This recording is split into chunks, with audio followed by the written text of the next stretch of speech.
ready to feel the power.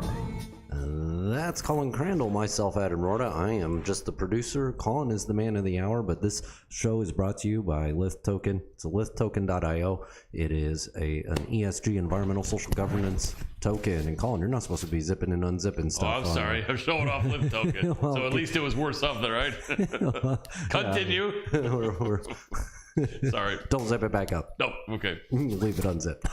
A little halfway. Sorry. Okay, good. Well, no, you're breaking all the rules. Oh, I'm sorry. They Well, hear all those sounds, and it's actually really loud. oh, so no. don't Sorry do about the loudness, everyone. Continue. Sorry about that. My bad. Oh, yeah, but Lith Token is environmental social governance token, and actually it's bringing capitalism to a progressive problem. It's bringing a nice capitalist solution, and a lot of you out there are always looking for something like that. So here it is. Make progressive put their money where their mouths are and have fun. That's it, because normally progressives don't want to have any fun because they hate fun. But when you want to be involved in a truly progressive... They're all the fun haters, right? That's exactly. No, I don't want to say that. A lot of you guys are probably progressive. It could maybe. be. I doubt it. But at least be progressive with your money, realizing that one way to buck the establishment and to not be caught up in all this government control is to get involved in cryptocurrency. Yes, it's volatile. We know that. And be careful. No one take all your money and put it in. But definitely it's worth a try, and it's worth getting into something that is not going to be manipulated by any government, at least as of now, hopefully never.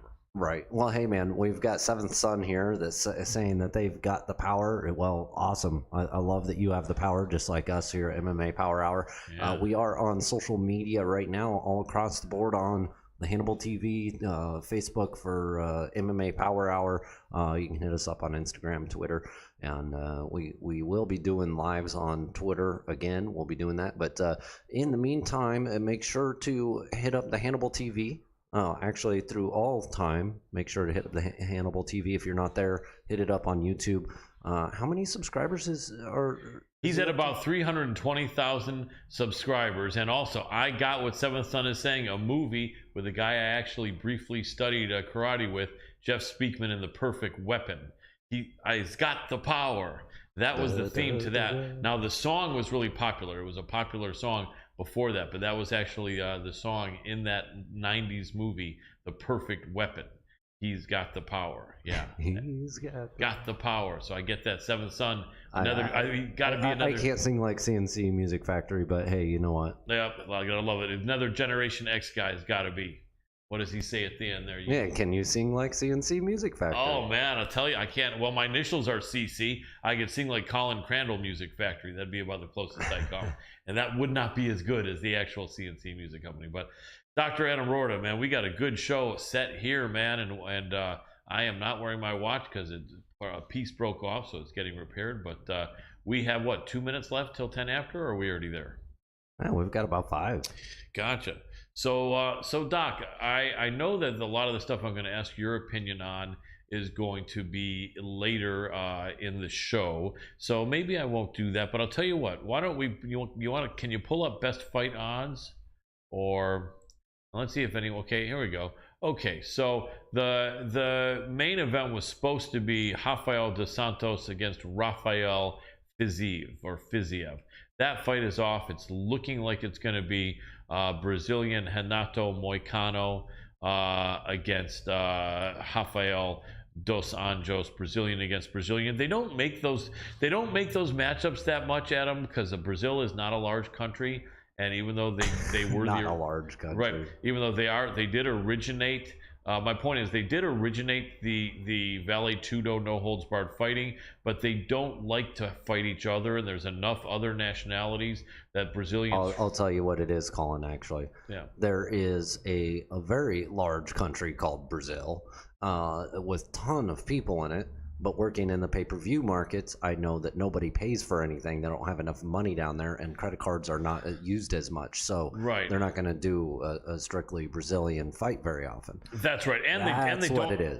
And they don't love to fight against each other. My bad about it not being a big country, but sorry, that's one of those moments I had to correct you because I know it. That's true. You're right. We don't want to sound stupid here, so we will correct each other. It's normally me correcting him on MMA stuff, so I'm glad he got me back here on one on that. But it's not happen as often anymore. I hear you. No, you're right. You've been on it lately, but then I'm hardly wrong I don't hardly make a gaffe in the geographical statement here. My point being, though, is that there are so many people representing so many different countries, especially USA, in MMA nowadays, that the Brazilians are not a huge, enormous part like they used to be, as far as the compilation of the roster of the UFC.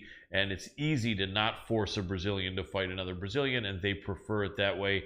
There's a lot of guys that grew up training with each other, cousins, brothers, next door. They emanate from the same schools with the same jiu-jitsu teachers, and they're just not wanting to have to fight a friend or someone, you know, close to them like that. And so, interesting matchup. It would be last second, and it'd be two Brazilians. I see right now that they've got Rafael dos Anjos, the former champion, about a 2-1 favorite against Renato Moicano. Moicano went down to 145 and was just so depleted he wasn't really able to take a punch because of just the lack of synovial fluid, water there in the brain. And he came back up to 55, and he's on a 2-fight win streak against two very solid opponents. So hard to say. If it was before that, coming off the losses at featherweight, RDA would have been like a 7-1 favorite, but right now, off of two good performances from Renato Moicano, he is only a 2-1 dog. And it's an interesting fight, Adam, because you have a former champion who was at a higher weight at 170, back at 155, going up against a 155er who had spent some time at 145. And you got a guy like Moicano who has showed some holes in his game, but most of it when he was at that lower weight, against a guy who is a former champion but is arguably on the you know, in the twilight of his career. So I think no one doubts that if this match happened 5 years ago, it'd be Rafael dos Anjos rolling. Now it's a little bit of a question. I still think probably RDA does win it, but it'd be an interesting matchup. But there's also a chance, and then for 5 rounds also, Moicano I don't think has any 5-round experience. And it looks like, I guess that would be the co-main, or is that even on there? Did they not even?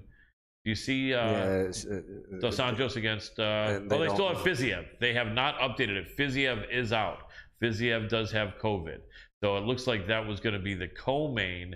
And so, so then, you know what? Then what am I saying? They're not with Moicano against RDA. Then the main, obviously, now is going to be Colby against Masvidal. And you know what? My bad. That may have been the main. That probably was the main the whole time.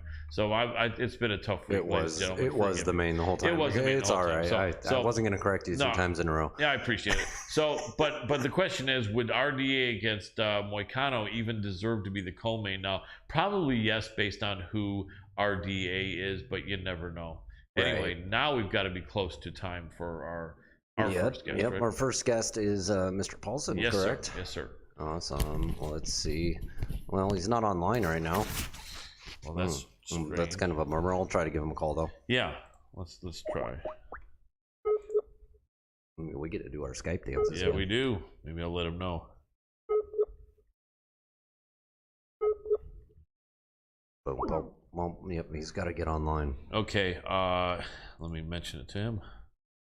Yeah, that's really fun when people don't know what they're doing with Skype.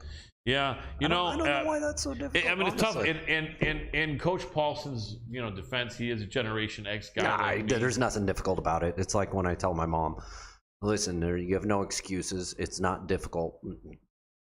I understand, but I'm just saying I'm not in the mood to have all of my bones broken by Eric Paulson. So neither am I. I mean, he's a great guy. He's trying to figure it out. I have an appreciation for that. 100%. Exactly, and all respect to him. I just don't understand because I'm from a generation that was raised on. Exactly. You're a millennial. Even if you're an older millennial, you're a millennial.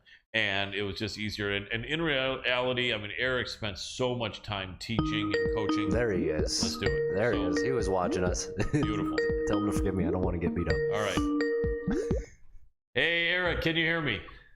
Yes, I can hear you. Gotcha. Okay, all we need you to do, brother, is to hit the video camera. It looks like an icon of an old movie camera with there's a line crossing it out showing that the video is not activated. Once you press that, it will actually let you see your image. And once you see that, you'll be good to go. And okay, there you go. It does seem very dark where you are. I don't know if it's possible to get any light, but if not, we'll take it however it is.